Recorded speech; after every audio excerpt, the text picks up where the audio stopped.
কেউ টাকার পাগল, কেউ ক্ষমতার পাগল, কেউ নারীর পাগল, কেউ গাড়ির পাগল, কেউ বাড়ির পাগল। কথা বলেন না কেন? যে ক্ষমতার পাগল ও ঘুমাইয়াও দেখে ক্ষমতা, নামাজে দাঁড়াইয়াও দেখে ক্ষমতা। যে নারীর পাগল সে 24 ঘন্টা নারী নারী জিকির আর ফিকির। যে বাড়ির পাগল 24 ঘন্টা তার বাড়ি বাড়ি জিকির আর ফিকির। এই সব পাগলের মধ্যে একদল পাগল আছে, এরা নারীর পাগল না, টাকার পাগল না, ক্ষমতার পাগল না, বাড়ির পাগল না। এই পাগলগুলো শুধুমাত্র আমার আল্লাহ তাআলার পাগল। কার পাগল? तू दिल में तू आता है समझ में नहीं आता, तू दिल में तू आता है समझ में नहीं आता, बस जान लिया मैं तेरे पहचानो यही है, बस जान लिया मैं तेरे पहचानो यही है। যে টাকার পাগল সে টাকা তালাশ করে, ঠিক নেই? যে ব্যক্তি টাকার পাগল সে টাকা টাকা চায়। যে ক্ষমতার পাগল সে বলে টাকা লাগবে না, ক্ষমতা চাই। যে নারীর পাগল কার মা বাপ লাগবে না, নারী চাই, ঠিক নেই? আর যে ব্যক্তি আমার আল্লাহ তাআলার আশিক, ওই বান্দা বলে টাকা লাগবে না, বাড়ি লাগবে না, ক্ষমতা লাগবে না, আমি কিছুই চাই না, আমার মালিক মাওলাকে চাই। तेरा आईना आलमे रंग तू है, जिधर दिखता हो उधर तू ही तू है। तेरा आईना आलमे रंग तू है, जिधर दिखता हो उधर तू ही तू है। हीजे कसबर मुल्के उ अंबाज ने कौले उरा लहने ने आवाज ने। अल्लाह के पाওয়ার জন্য আসে। আল্লাহরে কই ভাইবা? আল্লাহরে দেখছো নি? লন্ডন যাইয়া দেখবা, আল্লাহকে কয় না। আল্লাহ দেখার আয়না হলো আল্লাহর সৃষ্টি। কয় বিল্ডিংটা এত সুন্দর, বানানোওয়ালা ইঞ্জিনিয়ার না জানি আরো কত সুন্দর, ঠিক না? বিল্ডিং এত সুন্দর প্রমাণ করে ইঞ্জিনিয়ার কি? কথা বলেন না কেন? আমার আল্লাহ কত সুন্দর, আমার আল্লাহর বানানো আসমানের দিয়ে তাকায় দেখ, আসমান এত সুন্দর, বানানেওয়ালারও কত সুন্দর। আল্লাহর বানানো জমিন এত সুন্দর, বানানোওয়ালা আল্লাহ কত সুন্দর। এগুলো নিয়ে যারা গবেষণা করে, করতে করতে করতে করতে দেওয়ানা হয়ে যায়। এর জমিন এত সুন্দর, বানানোওয়ালা কত সুন্দর, তার একটু দেখতে মনে চায়, তার একটু দেখতে মনে চায়। তখন বান্দা আল্লাহর মোহাব্বতে পাগল পারা হয়ে যায়। একটা নারীর পিছনে পাগল হইয়া দুনিয়ার সব ছাইরা দেয় একটা পুরুষ, ঠিক নেই? অথচ ওই নারীর ঘামের মধ্যে কি মেশকের ঘ্রাণ আছে? আমার মাওলার কুদরত দেখে আশিক কেন পাগল পারা হবে না? ওই বাইতুল্লাহর সামনে গিয়ে ঘুরে আর আওয়াজ দেয় লাব্বাইক, তোমার আশিক হাজির। চোখের পানি ছেড়ে কান্নার আওয়াজ। একবার সিজদায় পড়ে কাঁদে, আবার দৌড়ায়, আবার পাথর মারে। পাগলামি চলতেছে, মাওলার মোহাব্বতের পাগলামি। ভাইরা আমার, রহমতের নবী ওখানে আসলেন। এই মক্কার মানুষগুলো এত খারাপ কেন? এর সংক্ষেপ জবাব, এত খারাপ হওয়ার কারণ হলো এরা মুরব্বী হারা ছিল। ঈসা নবী চলে গেছেন, রহমতের নবী আসছেন, মাঝখানে কত বছর প্লাস? 500 বছর প্লাস। মুরব্বী নেই। মুরব্বী না থাকার কারণে নফসকে মুরব্বী বানায় নিছে, আর শয়তান তাই মুরব্বী হয়ে গেছে। বাইতুল্লাহর ভেতরে তারা মূর্তি টানায় দিল। নারী আর পুরুষ একত্রে উলঙ্গ হয়ে বাইতুল্লাহ তাওয়াফ করে। কোন পশু জবাই করলে রক্ত বাইতুল্লাহ লাগায় দেখায় বরকত। উলঙ্গ হয়ে বাইতুল্লাহ তাওয়াফ করে। নারীদের পছন্দ করে না, কন্যা সন্তানকে অভিশাপ মনে করে। কন্যা আসলেই বাবা মুখটাকে আটকায় রাখে, বাজারে যায় না। বহু বাবা কন্যা সন্তান পেয়ে বেজার হয়ে গলা টিপে মেরে ফেলেছে। কত খারাপ! বর্তমান দুনিয়াতেও কিছু কুলাঙ্গার দেখা যায়, ছেলে হলে খুশি হয়, মেয়ে হলে কষ্ট পায়। বলেন না কেন? এবার কষ্ট পায় বউরে গালাগালি করে। সন্তান দেওয়ার মালিক কি স্ত্রী? আল্লাহ হেদায়েত দান করুন। সন্তান দেওয়ার মালিককে, তো বউরে গালি দেন কেন?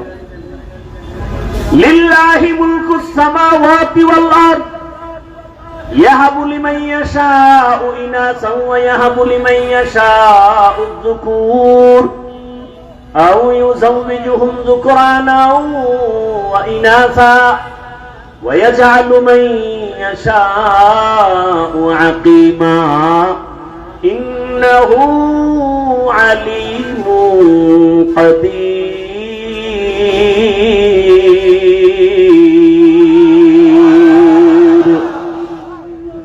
আল্লাহ তাআলা বলেন, আসমান জমিনের মালিক আমি চাইলে কাউকে ছেলে দেই, কাউকে মেয়ে দেই, কাউকে কোনোটাই দেই না, কাউকে দোনোটাই দেই। ক্ষমতা কার? দেখছেননি এখানে বান্দার কোনো হাত আছে?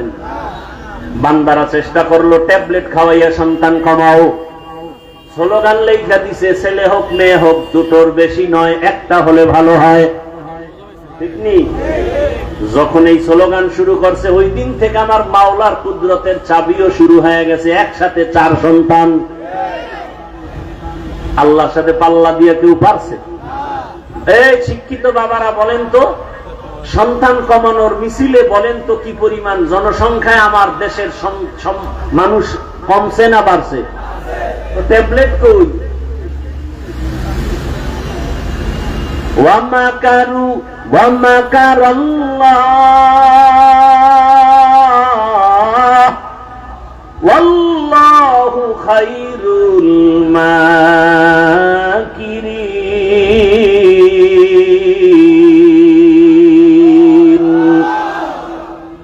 আল্লাহর চেয়ে বড় বুদ্ধিওয়ালা কেউ আসেনি? আরে মিয়া, তুমি কত বুদ্ধিজীবী! মাওলাকে নিয়ে গবেষণা করার বুদ্ধির জীবী তো তোমার নাই। বেশি চালাকি করবা, ভেতরের জীবী হ্যাং হয়ে যাবে। হ্যাং হয়ে গেলেই তো বলে আল্লাহ বলতে কিছু নাই। এরে নবীর আশিক, রহমতের নবী আপনাদের এলাকায় উদাহরণ এভাবে দিয়ে, আপনাদের কেরানীগঞ্জ এলাকায় কোথাও হঠাৎ করে মদের আড্ডা শুরু হয়ে গেছে, জুয়ার আড্ডা। এলাকার কিছু যুবকরা দৌড়ে এসে এলাকার হুজুরদের ডাকছে, আলেম ওলামাকে ডাইকা বলে, হুজুর শুনে যান, কেরানীগঞ্জ এলাকায় এখনো অমুক জায়গায় নাচ গান চলে, মদের আড্ডা চলে, তাহলে কি করবো? কয় ফিরাইতে হবে। হুজুরে কয় তোমরা বাবা আমি যেখানে, না না না না, পরিবেশ না, তাদের পরিবেশটা তৈরি করো। যারা মোটামুটি ইমানওয়ালা তাকে আগে গিয়া তোরা পরিবেশ কর, তারপরে আমরা হুজুরের আসবো। চূড়ান্ত খারাপ জায়গায় হুজুর যাবে? কথা বলেন না কেন? তাহলে মক্কার মানুষ এতটাই খারাপ, এমন জায়গায় শ্রেষ্ঠ রসুলকে পাঠাইলেন কেন? নবীকে তো একটু কম জায়গায় পাঠাইবেন যেখানে কম খারাপ। আল্লাহর কুদরত আলাদা, রোগী যত বড় ডাক্তারও তত বড়। ইমামুল আউয়ালিন আল আখিরিন বহরে সাদকা রাহমাতাল লিল আলামিন। রহমতের নবী আসলেন সুবহ সাদিকের সময়। রহমতের নবী আসা মাত্র মক্কার পরিবেশ কেমন যেন পাল্টায় গেল। আম্মা জান আমেনা বলেন, দুনিয়াতে বাচ্চা গর্ভে আসলে মহিলার মাথা ব্যথা করে, পেট ব্যথা করে, কত রোগ। আমার কোনো রোগ হয় নাই। দুনিয়াতে বাচ্চা আসে, রক্ত যায়, কত ব্যথা, চিৎকার, আমার কিছুই হয় নাই। বরং দুনিয়ার সন্তানেরা কান্না করে আসিয়া, আর আমার সন্তান মোহাম্মদ আসিয়া আল্লাহর নামের শুকর আদায় করেছি। আর রহমতের নবী আসা মাত্র এতটা আলো বিচ্ছুরিত হতে লাগলো, অনেক দূর পারস্য এলাকা।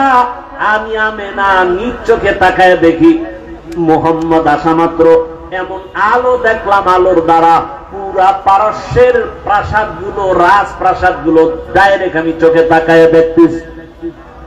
হাজারো বছরের প্রজ্বলিত আগুন নিভে গেল হঠাৎ করে। রহমতের নবী আনছেন, রহমতের বাতাস শুরু হয়ে গেছে। উত্তম আদর্শ নিয়ে আনছেন, রহমতের নবী 63 বছর হায়াত পাইলেন। এই হায়াতের মধ্যে কোনদিন এমন এক পরিবেশ, নবীর ডানেও দুশ্মন, বামেও দুশ্মন, সামনে পেছনে দুশ্মন, আপনজনেরাও।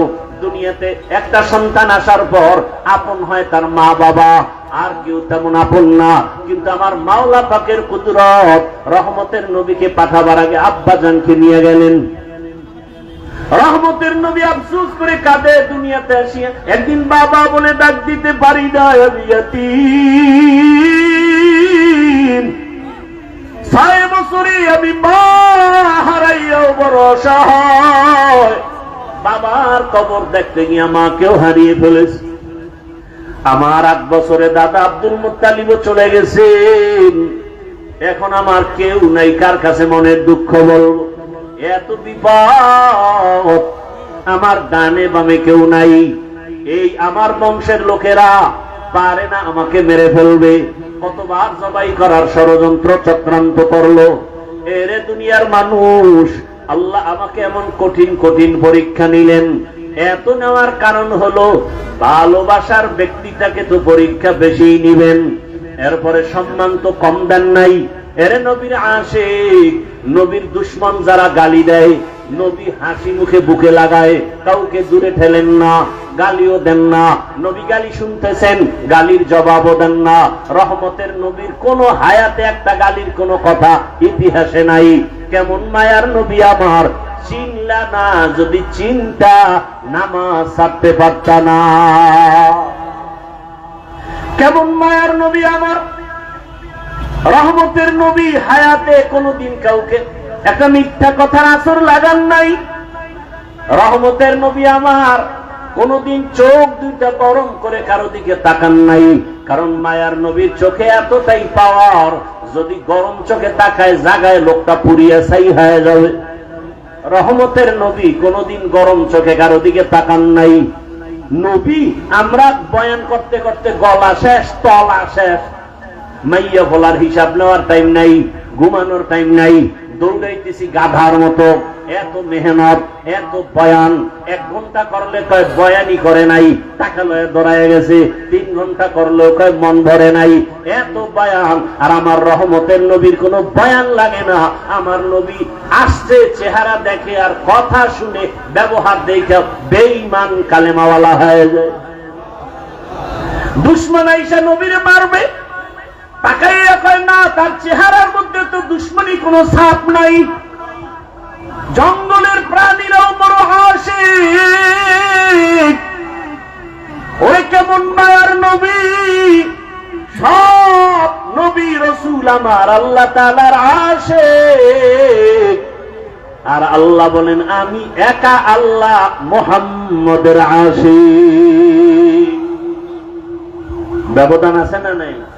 সব নবী কার আশিক? আল্লাহর। আর আল্লাহ কার আশিক? রহমতের নবীর আশিক। কেমন মায়ার নবী আমার, সব নবীদেরকে আল্লাহ মেরাজ দিয়েছেন জমিনে, আর আমার মায়ার নবীর মেরাজ আল্লাহ দিয়েছেন আরশে আজিমে।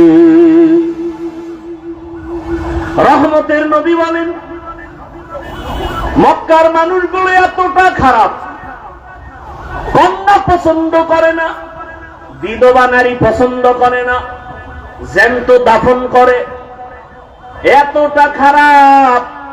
সেই সমাজে রহমতের নবী এমন আদর্শ পেশ করলেন, নবী কাউকে গালি দেন না, যে গালি দেয় জবাব দেন না। নবীর আদর্শ দেখে দেখে মক্কার মানুষগুলো এতটাই পিওর হয়ে গেল, জিবরাইল আমিনকে আল্লাহ লিস্টি দিয়া পাঠায় দিয়া কয় যাও, লিস্টির মধ্যে যাদের নাম আছে রহমতের নবী যেন ঘোষণা দিয়ে দেয় এই লিস্টির মানুষগুলো বিনা হিসাবে জান্নাতি। রহমতের নবী আল্লাহর স্পেশাল বানানো চেহারা কত সুন্দর।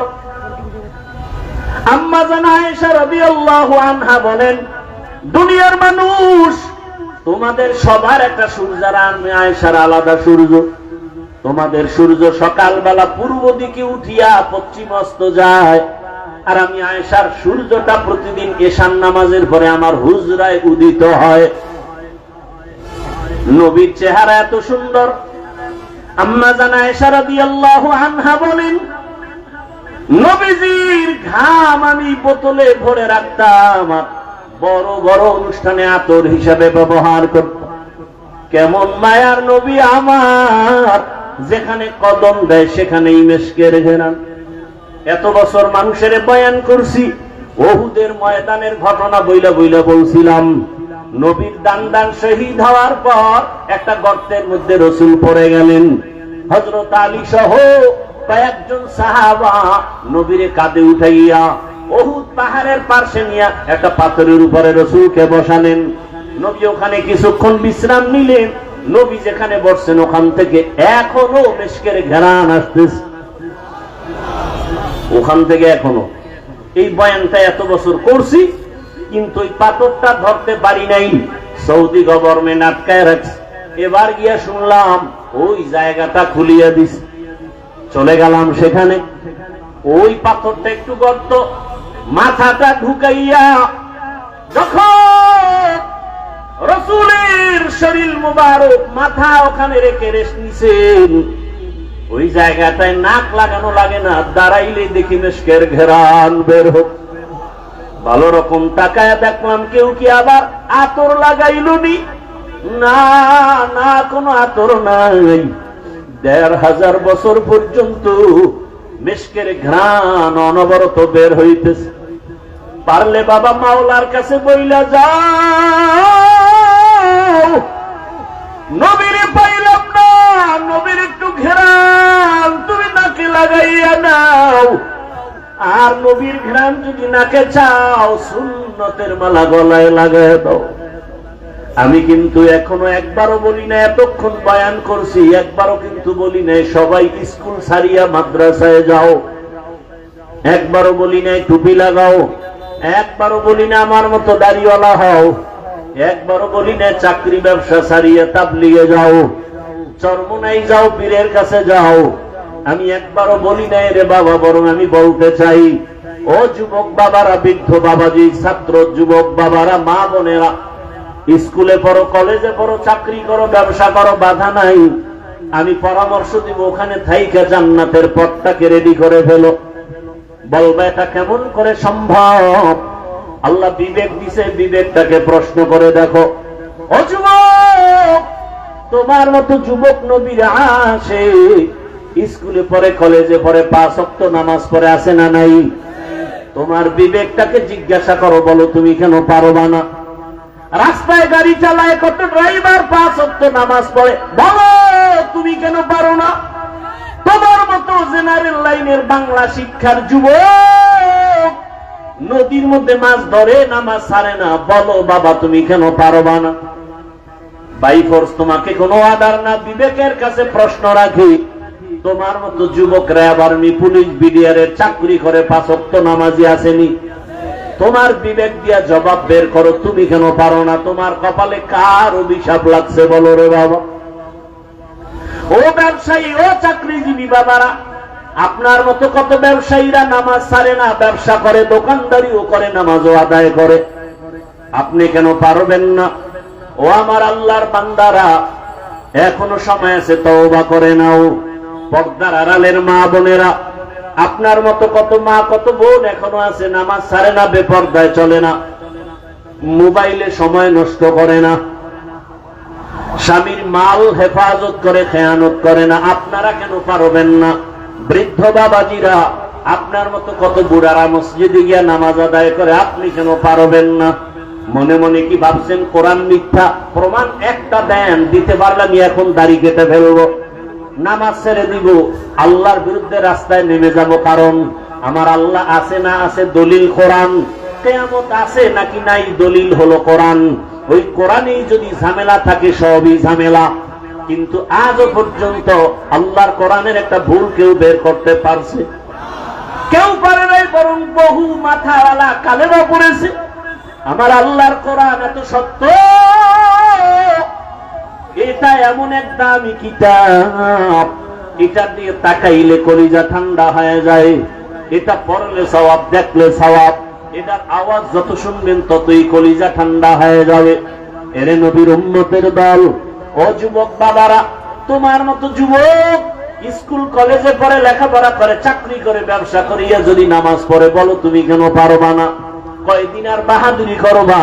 বলো, তোমার মতো বড় বড় বাহাদুর তো করোনায় চলে গেল। মহামারী করোনায় কত বড় বড়রা চলে গেল, টাকার বাহাদুরি দিয়া থাকতে পারে নাই। চোখের সামনে কত ক্ষমতার পাওয়ারওয়ালা সব ধ্বংস হয়ে গেল। কিসের পাওয়ার দেখাও? তাকায় দেখো, গাড়ির নিচে লাশ, পানির নিচে লাশ। কয়েকদিন আগে তোমরা ফেসবুকের গোলামরা দেখছো না? বিদেশ থেকে আসছে টাকার বস্তা নিয়ে, সন্তান পরিবার নিয়ে বাড়িতে রওনা, রাস্তার পাশে গাড়ি বইরা সব মরে গেল। আল্লাহর বান্দা কাঁদতেছে, বিদেশ থেকে আসলাম, বাড়ি পর্যন্ত যেতে পারলাম না, সন্তানও নাই, স্ত্রীও নাই। কিসের দুনিয়ার রং তামাশা? বাড়িওয়ালার বাড়ির দিয়ে তাকেও, বাড়িওয়ালা বাড়ি বানাইছে কিন্তু ঘুমাইতে পারে না, মামলার ভয়। কি হবে এই বাড়ির বাড়াই করে? টাকাওয়ালা ব্যাংকে টাকা রাখছে, উঠাইতে পারে না, মামলার ভয়। এই টাকার বাহাদুরি করে লাভ কি হবে? করোনায় লাশ আর লাশ। এমন একটা দিন নাই গাড়ির নিচে লাশ পাওয়া যায় না, এমন একটা দিন নাই ঘুমের বিছানায় লাশ পাওয়া যায় না। আর এখন তো নতুন এক সিস্টেম চালু হয়েছে, মারা লাগবে না, তোমাকে মারার জন্য রেডি হয়েছে একদল, প্রতিদিন পেছনে ঘুরে মারার জন্য। স্বার্থে আঘাত লাগবে, মা সন্তানের মেরে ফেলবে, সন্তান মাকে জবাই করবে। এই ঘটনা কি আপনারা দেখছেন না দেখেন নাই? তাহলে বাহাদুরি করে কি লাভ? হ্যাঁ, মনের কিছু আশা মানুষের থাকে, শয়তানি আশা।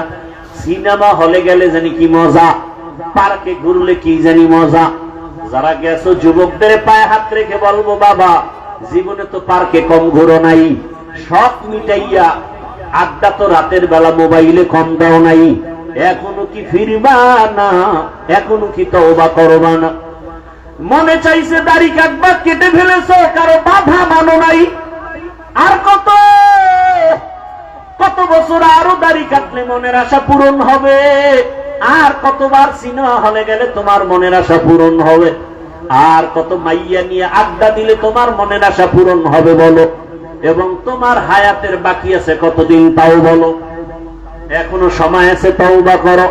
মনটা কি শুধু বুঝাও রে মন, রবিউল আউয়ালে রহমতের নবীর আদর্শের মালা গলায় পড়তে চাই। জীবনে কত নামাজ ছাড়লাম, দাড়ি কাটলাম, বেপরদায় আড্ডা দিলাম, মোবাইল চালাইলাম, মোবাইল চালাইয়া সারা রাত কাটাইয়া কত গুনাহ করলাম, হাতের গুনাহ, চোখের গুনাহ, পায়ের গুনাহ, অন্তরের গুনাহ। আজকে থেকে আর গুনাহ করব না, নামাজ ছাড়ব না।